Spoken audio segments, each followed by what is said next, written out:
Hello, everyone. This is Venus Brown, and I am back with another live read of Margaret Atwood's book, The Testaments. We are on chapter 25 now. We're getting well into it, well through it. We're close to the end, and things are getting exciting but scary. Anyway, just so you know, I am going on vacation. I leave Tuesday. I thought I left Wednesday, but it's actually Tuesday. I leave pretty early. So we will not be having a Tuesday live read. Okay?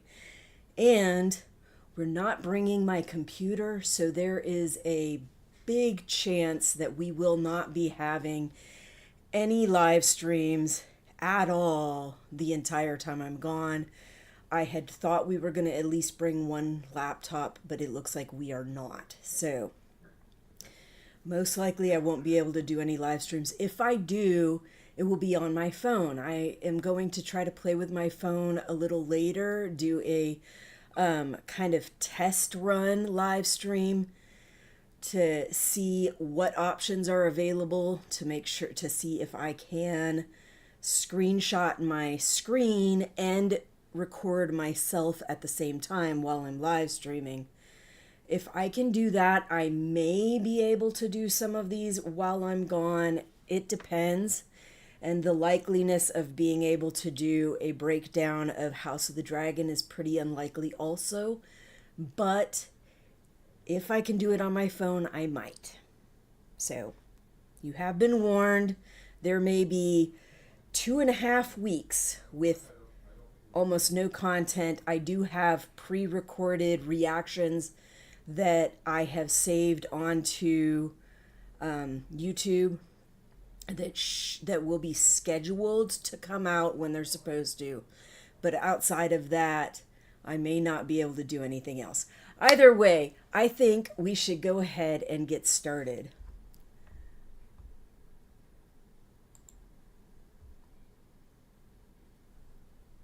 Wrong page.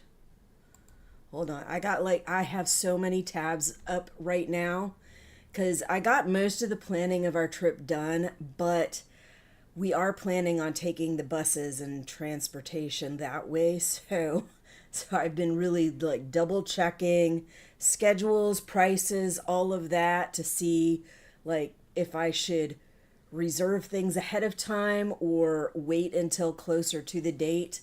I definitely don't want to reserve anything the first day that I'm there because you never know when the flight might be delayed or whatever, and it could actually result in more problems than what I would be trying to prevent by reserving something early. But there are definitely things I do want to reserve. I decided instead of doing a ferry over to Edinburgh from Ireland, I am going to just fly from Dublin to Edinburgh and then from Edinburgh back to Belfast when we're done. So I did reserve the flight out. I have not yet reserved the flight back, but that is coming up. I'm just trying to get everything done right before we leave, trying to make sure that there's no fresh food left before we leave, that there's no trash left, that everything that might need to be dealt with while I'm gone is already dealt with before we leave. So anyway, let's go ahead and get started. So this part is called Wake Up. The next part is called Landfall. This all goes together with the plans that they had made at the beginning of how they were going to get out of there and the kind of distractions that they would put in place to try to keep anybody from finding them too soon, along with the landfall of this ship. Well, technically it's one of the blow up boats or whatever that they had to escape in. The landfall of that and how sick that Daisy is and all of that. The first part is from Aunt Lydia. It is 1 chapter. The second part is 2 chapters, very short. both from the girls' perspectives. So let's go ahead and get started. Wake Up, Part 25. The Ardua Hall Holograph, Chapter 68. Aunt Vidala has opened her eyes. She's not yet said anything. Does she have a mind in there? Does she remember seeing the girl Jade wearing a silver pearl girl dress? Does she remember the blow that must have knocked her out? Will she say so? If yes to the first, then yes to the second. She'll put two and two together. Who but I could have facilitated the scenario? Any denunciation she makes of me to a nurse will go straight to the eyes, and then the clock will stop. I must take precautions. But what and how?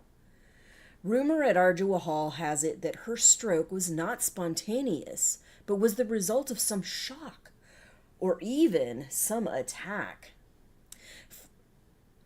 Sorry, I had to double check and make sure I had turned my mic on because I had it muted earlier. All right. From the heel marks in the soil, it would appear that she was dragged around to the back of my statue. She has been removed from the intensive care unit to a recovery ward. And Aunt Elizabeth and Aunt Helena are taking turns sitting beside her bed, waiting for her first words, each suspicious of the other. So it is not possible for me to be with her alone. The elopement note has been the subject of much speculation. The plumber was an excellent touch. Such a convincing detail.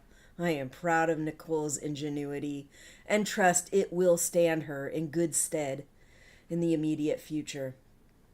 The ability to concoct plausible lies is a talent not to be underestimated.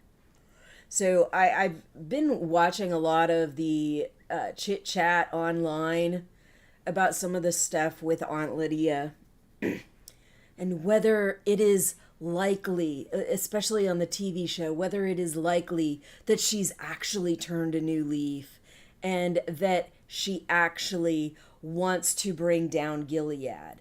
And also questions about at what point did she actually turn a new leaf, and was she just an awful person from the beginning? Because some of the stuff that we've seen in the show and read in the books does kind of indicate that even if Aunt Lydia has kind of had a change of heart about Gilead, she's definitely shown serious indications that she somewhat believed in some of the stuff from early on.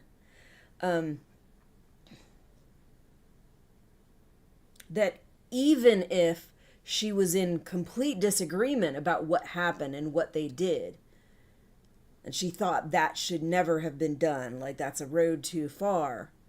Like she still had little comments that she would make about, oh, in the before times, we were just too used to these conveniences and being comfortable and stuff like that. And so she turns around and starts talking about how she did all this awful, horrible stuff to prepare these girls for a life that is far less than comfortable and convenient. So there's some indication there that maybe she was not really in disagreement with their goals, but that their way of getting there was too much. But either way, let's go on. Naturally, my opinion was sought as to the proper procedure. Should there not be a search? The girl's present location did not matter much, I said, so long as marriage and progeny were the goals. But Aunt Elizabeth said the man may have been a lecherous impostor, or even a Mayday agent who'd infiltrated the Ardua grounds in disguise. In either case, he would take advantage of the girl Jade and then abandon her, after which she would be fit for nothing more than the life of a handmaid. So, we should find her at once and arrest the man for interrogation. Like, That idea is all novel, but as soon as you do that, you've declared her as dirty according to Gilead's laws. She will still be made into a handmaid because she was sullied by this plumber. like and the guy will end up going down for it. Whereas at least if you try to give them, I know this is a hypothetical situation that doesn't actually happen, but in this hypothetical, if you at least give the plumber a chance and offer up this option, do some things to try to test the waters and make sure that he's actually legit, then you at least have a chance for an actual marriage with a family without her being made a handmaid and without ruining his life and putting him on his deathbed, because they will kill him. And honestly, they could kill her too. We've seen how they are. Anyway, had there been an actual man, this would have been a favored course of action. Sensible girls do not elope in Gilead, and well-meaning men do not elope with them. So I had to acquiesce, and a search team of angels was sent out to sift through the houses and streets in the vicinity. They were less than enthusiastic. Chasing after deluded young girls was not their idea of heroism. Needless to say, the girl Jade was not found. Who could figure? Nor was any Mayday false plumber unearthed. Yay. Yay for a fake story that they actually bought. Aunt Elizabeth gave it as her opinion that there was something very suspicious about the whole affair, and I agreed with her, said I was as puzzled as she was. But what, I asked her, could be done? A cold trail was a cold trail. We must await developments. Now, at this point, I do have to say that I do not remember what happens with Lydia. Like, at this point, I would be like, it almost seems like no matter what happens, she's gonna get fucking caught. Like, even if everything goes to plan on the other end, she's going to get caught. She's going to be suspected of wrongdoing, and she's going to end up being put down. That's just being nice. She'll end up getting put down. But if things don't go well at the other end, then not only will she get put down, but it will all be to no avail, which would really suck. But either way, let's continue on. And like I said, I don't remember exactly how it goes. I'm pretty sure she gets out of this somehow. Commander Judd was not so easily deflected. He called me into his office for an emergency meeting. "You've lost baby Nicole?" He was trembling with suppressed rage and also fear.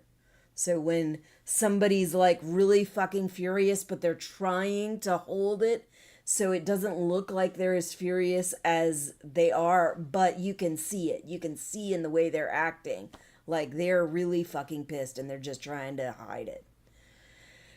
To have the baby Nicole within his grasp and to have her to slip away, this would not be forgiven by the council. Who else knows her identity? No one else, I said. You, me, and Nicole herself, of course. I did see fit to share that information with her, in order to convince her of her high destiny. No one else. They mustn't find out. How could you let this happen? To bring her into Gilead, then allow her to be whisked away? The reputations of the eyes will suffer, not to mention that of the aunts. That's the idea. Their reputations need to suffer irreparably. But whatever.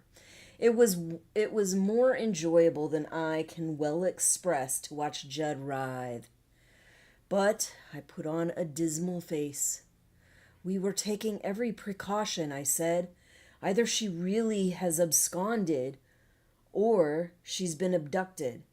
If the latter, those responsible must be working with Mayday.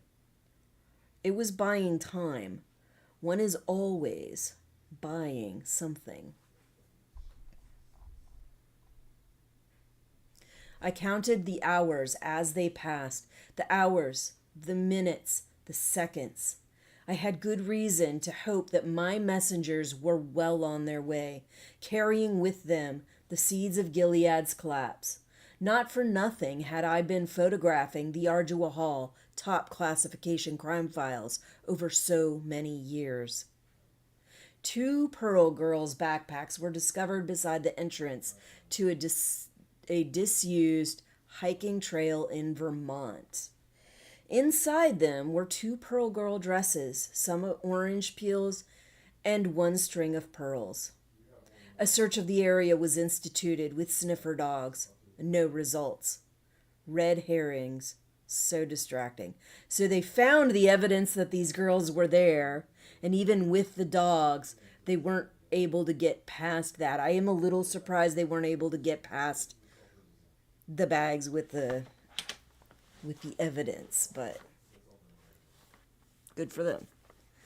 The Works Department has investigated the shortage of water complained of by the ants living in doorways A and B, and has discovered poor Aunt Immortelle in the cistern, blocking the outlet.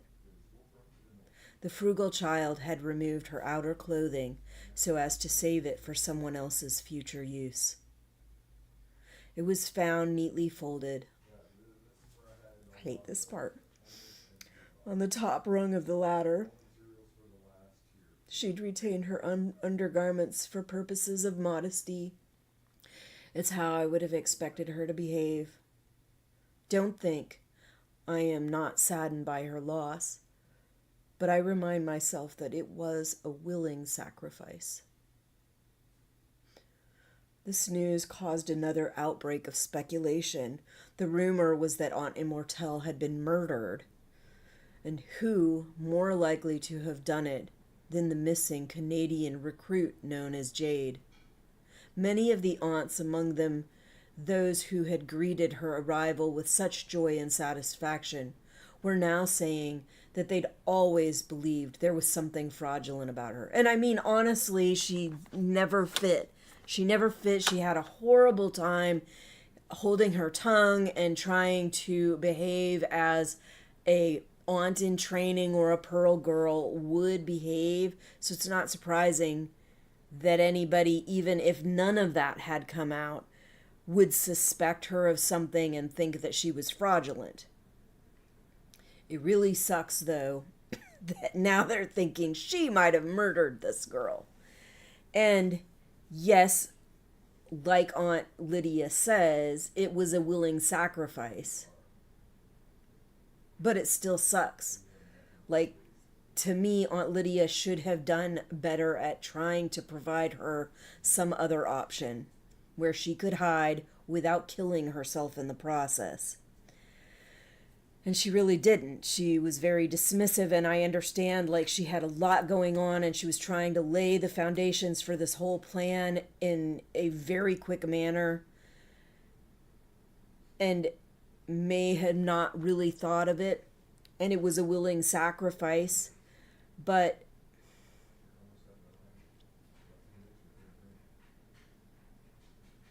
I don't know, I just feel like Becca had been in such a fucking precarious, awful position for so long, and she was finally in a place where she actually was feeling somewhat comfortable with what was happening. So it sucks that she made the choice to sacrifice herself. But it did help things along so that they went a little smoother than they would have had she been caught. But it still fucking sucks. I really hate it. And the fact that she stuck herself in that cistern, she freaking drowned to death. Like, that sucks. That's really awful. Really, really fucking awful. It's scary and fucking very... I don't know if it's a painful way to go, but I have almost drowned before, and it's scary as hell. It is so fucking scary. And you feel so fucking out of control. You have no fucking control. Okay, anyway. It's a terrible scandal, said Aunt Elizabeth. It reflects so badly on us. We will cover it up, I said. I shall take the view that Aunt Immortelle was simply trying to investigate the faulty cistern in order to spare valuable manpower that chore. She must have slipped or fainted. It was an accident in the course of selfless duty. That is what I shall say at the dignified and laudatory funeral we will now proceed to have. That is a stroke of genius, said Aunt Helena dubiously. Do you think anyone will believe it? Aunt Elizabeth asked. They will believe whatever is in the best interest of Ardua Hall, I said firmly, which is the same as their own best interests. So that is one tack to have, is we come up with a story that protects everybody there, because if they go down, that puts the eyes and everybody else like really hyper focusing on them in a way that nobody's going to want. And it makes it far more likely that shitloads more people in Ardua Hall will be fucking interrogated, tortured, and killed because of this. So if they can try to mitigate that some way so there's less focus on Ardua Hall and less people are interrogated, tortured, and killed, that's better for all of them. But speculation grew.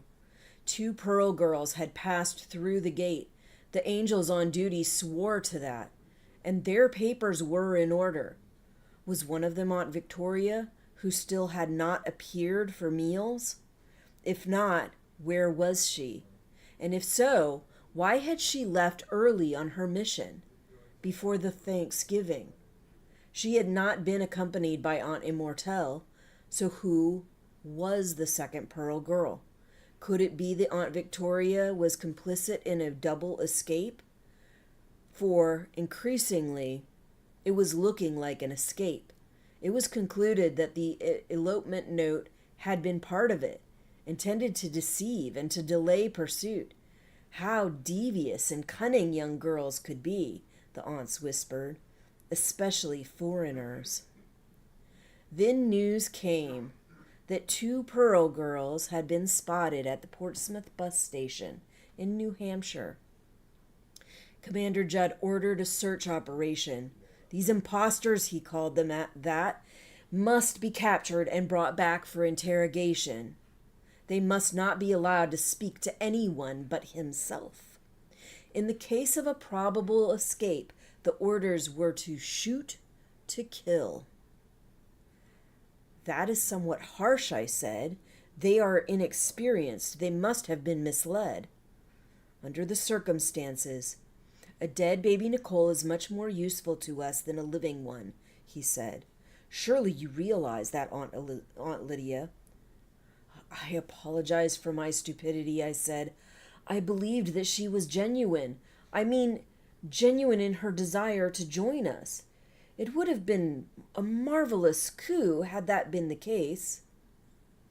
She doesn't sound like she's winning any arguments here, but it's clear she was a plant inserted into Gilead under false pretenses. Alive, she could pull both of us down. Don't you understand how vulnerable we would be if anyone else got hold of her and she were made to talk? I would lose all credibility. The long knives will come out, and not just for me. Your reign at Ardua Hall will be over, and so, quite frankly, will you. He loves me not. I am assuming the status of a mere tool to be used and discarded. But that's a two-handed game. Very true, I said. Some in our country are unfortunately obsessed with vengeful payback. They do not believe that you have always acted for the best, especially in your winnowing operations. But in this matter, you have chosen the wisest option as ever.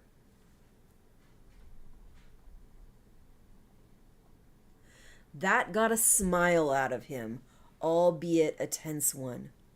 I had a flashback, not for the first time. In my brown sackcloth robe, I raised the gun, aimed, shot. A bullet or no bullet? A bullet.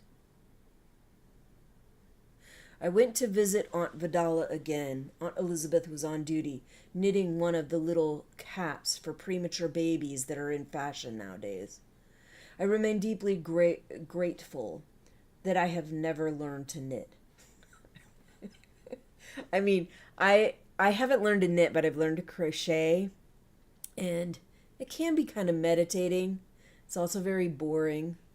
So I guess if you want to get your mind off other things and you want to just sit and relax, it is a good thing to do. But if you like being busy and you like challenging yourself, stuff like that, I don't know, it can be very boring. If you don't like being bored, it can be a bother. Anyway, Vidala's eyes were closed. She was breathing evenly. Worse luck. Has she spoken yet? I asked. No, not a word, said Aunt Elizabeth. Not while I've been here. Good of you to be so attentive, I said. But you must be tired. I'll spell you off. Go and get a cup of tea. She threw me a suspicious look, but she went. Once she was out of the room, I leaned over and spoke loudly into Vidala's ear. Wake up! Her eyes opened. She focused on me. Then she whispered with no slurring, You did this, Lydia. You'll hang for it. Her expression was both vindictive and triumphant. Finally, she had an accusation that would stick, and my job was very nearly hers. Like, this is what Aunt Lydia is thinking about in this moment, is that her job will be Vidala's. Like, I'd be worried about I'm going to be fucking hung and killed. She's worried about this job is going to be Vidala's. I think Aunt Lydia probably knows that she could have been fucking killed a long fucking time ago. And there's so many things that have happened that she could have gotten killed for, and she's still alive. So maybe she's just grateful that she's still alive. And so the fact that she's going to die most likely is the least of her problems, and she knew that that was likely coming. So, you're tired, I said. Go back to sleep. She closed her eyes again. I was rummaging in my pocket for the vial of morphine I'd brought with me when Elizabeth walked in. I forgot my knit... Oh, that's my speaker. Let me turn it back on. I forgot my knitting... Sorry. I forgot my knitting, she said. Vidala spoke. When you were out of the room. What did she say? She must have some brain damage, I said. She's accusing you of having struck her. She said you were in league with Mayday. Excuse me. But no one can possibly believe her, Elizabeth said, blanching. If anyone hit her, it must have been that Jade girl. Belief is hard to predict, I said. Some might find it expedient to have you denounced. Not all of the commanders appreciated the ignominious exit of Dr. Grove. I have heard it said that you are unreliable. If you accused Grove, who else might you accuse? And see, this is the kind of argument that is truly used in real life against women that speak up against shit like this all the time. Like, so many times they're not believed. The people that were victimized are not believed. Anybody that stands up for them is not believed. Anybody that says, this person did this to me also is not believed. And then they spread vicious fucking rumors and try to ruin their lives, like enough lives hadn't been ruined in the process. But it's another matter, and in this case it's not real. It's just Lydia making shit up. Although she could actually have heard shit like that. I wouldn't be surprised at all. In which case they will accept Vidala's testimony against you. People like a scapegoat. She sat down. This is a disaster, she said. We've been in tight spots before, Elizabeth, I said mildly. Remember the think tank? We both made it out of that. Since then, we have done what is necessary. You're so bolstering, Lydia, she said. Such a shame about Vidala's allergies, I said. I hope she won't suffer an asthmatic attack while sleeping. Now, I must rush off, as I have a meeting. I will leave Vidala in your nurturing hands. I noticed that her pillow needs rearranging. So Aunt Lydia is just trying to plant these seeds to get her to fucking kill Vidala. I don't remember if she does, but like something has to have happened, so I'm assuming that maybe. I'm a little surprised that she would have gone along with it. Killing somebody like that is not actually the easiest thing in the world. They will struggle, and it will make you feel a certain kind of way. And it takes a while.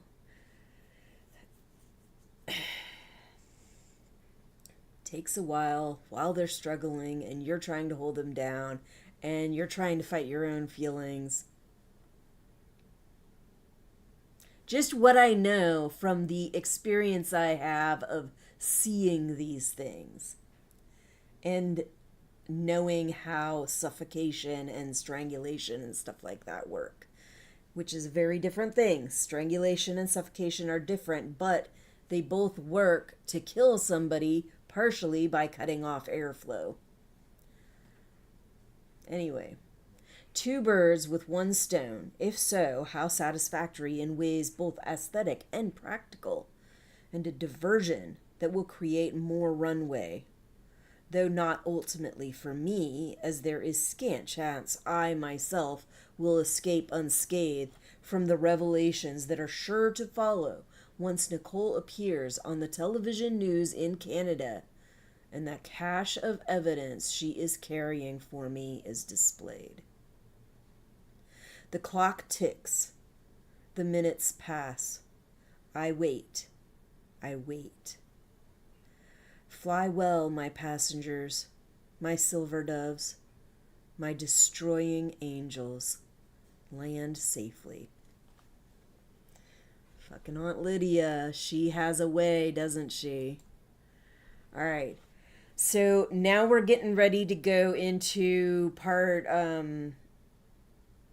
26. Part 26, Landfall. We're going to see what happens after they end up on the coast with Nicole all sick. And, but we don't find out what happens with Elizabeth, with Aunt Lydia and Elizabeth and Aunt Vidala and all of that. Not yet. And like I said, I am going to be gone for about 2.5 weeks in Ireland. We are not bringing my computer, so it is very unlikely I will be able to do these. I'm going to play around on my live stream mobile on my phone later on and see if there is a way that I can actually bring up the book text and do a live stream with me and the book text, so that I might be able to do this later. It will be very simple. It's just one screen and another together, one like overlapped over the other. But it might work. I just haven't tried it yet. I know last time I tried live streaming with Streamlabs on the phone, I didn't particularly care for the layout, and I didn't particularly care for some of the stuff that was on it, or how it was set up or whatever, and there was definitely things that looked like they were overlapping that shouldn't, so I'm going to have to mess with that. But it might be an option. We shall see. Either way, I think it's time to get on to the next part, see what happens with these two girls. All right, back to the read section. Not chapter. Part 26, Landfall. Transcript of Witness Testimony 369A, Chapter 69. I don't know how long we were in the inflatable. It felt like hours. I'm sorry I can't be more precise. There was fog.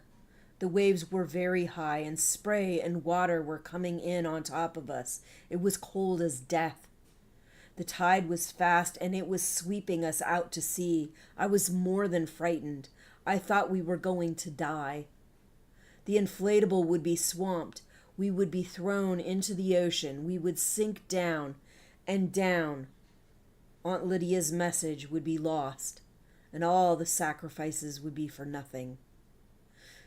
Dear God, I prayed silently, please help us get safe to land. And if someone else has to die, let it be only me. We were rowing and rowing. We each had an oar. I'd never been in a boat before, so I didn't know how to do it. I felt weak and tired, and my arms were cramping with pain. I can't, I said. Keep going, Nicole shouted. We're okay. The sound of waves hitting the shore was close, but it was so dark I couldn't see where the shore was. Then a very big wave came right into the boat, and Nicole called, "Row! Row for your life!" There was a crunch, which must have been gravel, and another big wave came, and the inflatable tipped sideways, and we were hurled up onto the land. I was on my knees in the water. I was knocked over by another wave, but I managed to right myself. And Nicole's hand had reached down out of the dark and pulled me up over some large boulders. And then we were standing out of the reach of the ocean. I was shivering. My teeth were chattering. Together, my hands and feet were numb. Nicole threw her arms around me. "We made it! We made it! I thought we were dead," she shouted. "I sure as hell hope this is the right shore." She was laughing but also gasping for air. I said in my heart, "Dear God, thank you. Thank you." Gotten me crying. All right. Chapter 70. Transcript of Witness Testimony 369B. And I'm surprised that Nicole was like, that she had the strength and ability to do all that while she is so freaking sick. So freaking basically poisoned by infection. It was really close. We almost kicked the bucket. We could have been swept out with the tide and ended up in South America, but more likely picked up by Gilead and strung up on the wall. I am so proud of Agnes. After that night, she was really my sister. She kept on going even though she was at the end. There was no way I could have rowed the inflatable by myself. The rocks were treacherous. There was a lot of slippery seaweed. I couldn't see very well because it was so dark. Agnes was beside me, which was a good thing, because by that time I was delirious. My left arm felt as if it wasn't mine, as if it was detached from me, and was just held on to my body by the sleeve. We clambered over the big rocks and sloshed through pools of water, slipping and sliding. I didn't know where we were going, but as long as we went uphill, it would be away from the waves. I was almost asleep. I was so tired. I was thinking, I've made it this far, and now I'm going to lose it and fall and brain myself. Brain myself. That's an interesting term. Fall and brain myself. Becca said, "It's not much further." I couldn't remember her being in the inflatable, but she was beside us on the beach. I couldn't see her because it was too dark. And then she said, "Look up there. Follow the lights."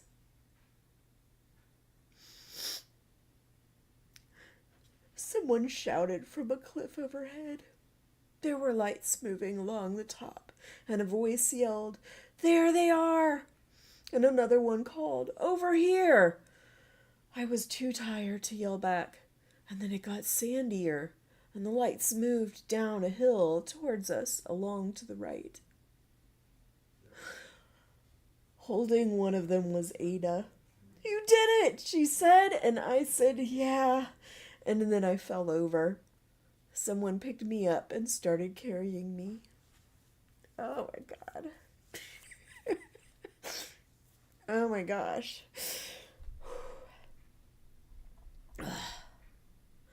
It was Garth.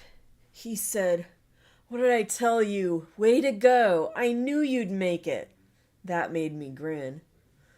We went up a hill, and there were bright lights and people with television cameras, and a voice said, "Give us a smile." And then I blacked out. The air lifted us to the Campobello Refugee Medical Center and stuffed antibiotics into me, so when I woke up, my arm wasn't so puffy and sore. My sister Agnes was there beside the bed, wearing jeans and a sweatshirt that said, "Run for our life, help fight liver cancer." I thought that was funny because that's what we'd been doing, running for our lives. She was holding my hand, and Ada was there beside her, and Elijah and Garth. They were all grinning like mad. My sister said to me, "It's a miracle. You saved our lives." "We're really proud of both of you," said Elijah, "though I'm sorry about the inflatable. They were supposed to take you into the harbor." "You're all over the news," said Ada. "Sisters defy the odds. Baby Nicole's daring escape from Gilead." "Also, the document cache," said Elijah. "That's been on the news too. It's explosive. So many crimes among the top brass in Gilead. It's much more than we've ever hoped for. The Canadian media are releasing one disruptive secret after another, and pretty soon heads will roll. Our Gilead source really came through for us." "Is Gilead gone?" I said. I felt happy, but also unreal, as if it hadn't been me doing the things we'd done. How could we have taken those risks? What had carried us through? "Not yet," said Elijah, "but it's the beginning." "Gilead's news is saying it's all fake," said Garth. "A Mayday plot." Ada gave a short, growly laugh. Of course that's what they'd say. "Where's Becca?" I asked. I was feeling dizzy again, so I closed my eyes. "Becca's not here," Agnes said gently. "She didn't come with us, remember?" "She did come. She was there on the beach. I whispered, I heard her." See, and I'm pretty sure that Agnes said she had seen her, heard her also. So, both of them. The spirit of Becca is with them. I think I went to sleep, and then I was awake again. "Does she still have a fever?" said a voice. "What happened?" I said. "Shh," said my sister. "It's all right. Our mother is here. She's been so worried about you. Look, she's right beside you." I opened my eyes, and it was very bright, but there was a woman standing there. She looked sad and happy both at once. She was crying a little. She looked almost like the picture in the Bloodlines file, only older. I felt it must be her, so I reached up my arms. The good one and the healing one. And our mother bent over my hospital bed, and we gave each other a one-armed hug. She only used the one arm because she had her other arm around Agnes.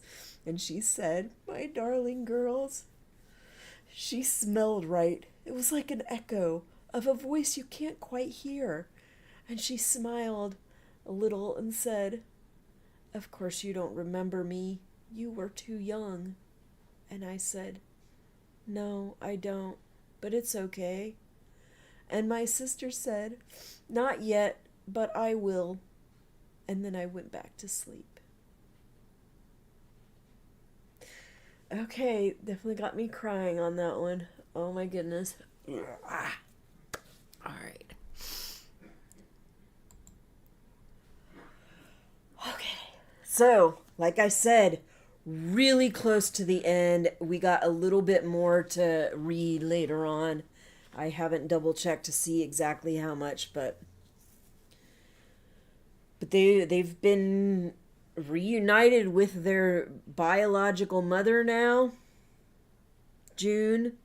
In the book, no, they never say it's June, but on the TV show, they basically took one of the names that was listed in the beginning at the Rachel Center when they were all together and they were calling out names, and they just took the name. I think it was the only name that had not been connected with one of the other handmaids, and they used that as this handmaid's name. So not guaranteed that it is, but it's at least a viable option. And Margaret Atwood has said that like she didn't have any plan one way or another for what her name was, but kind of that she is good with the idea of them taking this piece of her story and utilizing it to come up with a name for the handmaid. So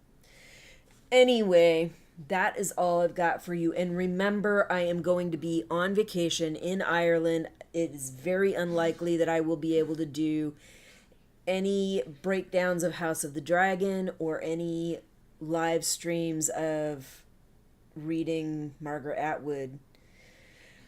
But I will try and see if there's a way that I can do a little, like, simple version of the live read on my phone. We'll see. It probably won't happen, but it might. Like I said, later on I'll do a test run. It will be live streamed, so I might talk about some other stuff too with me getting ready for my trip. While I am gone, I probably will take some videos of our trip in Ireland. So that I might post on as shorts or as regular content. We'll see, but that will go on the same account. I have more than one account, but this is where I post most of my stuff. I mostly keep this account for reactions and TV show stuff and reading, but every now and then I do put stuff from my trips and from things going on in my life. Sometimes if there's something messed up tech-wise that I have to deal with, I might post how I dealt with it later. Like there's a couple things right now that I want to do that with. I just haven't had time. But mostly it's this stuff. It's stuff dealing with TV shows, sometimes trailers of TV shows, things like that. But still, I do sometimes put on things from my trips because that's like an enjoyable part of my life where I get to take a break from all this and all of the household stuff and get to see parts of the world. So I like it. Y'all might not like it. That's okay. You're free to zoom past whatever, but it is there if you like later on. That's all I got for you for now. I'll see you when I see you. Possibly in like 3 weeks or something like that. We'll see. I will have some recordings that will be loaded on a schedule. It's just not going to be this and not going to be my House the Dragon breakdowns. That's all I got for you. Bye.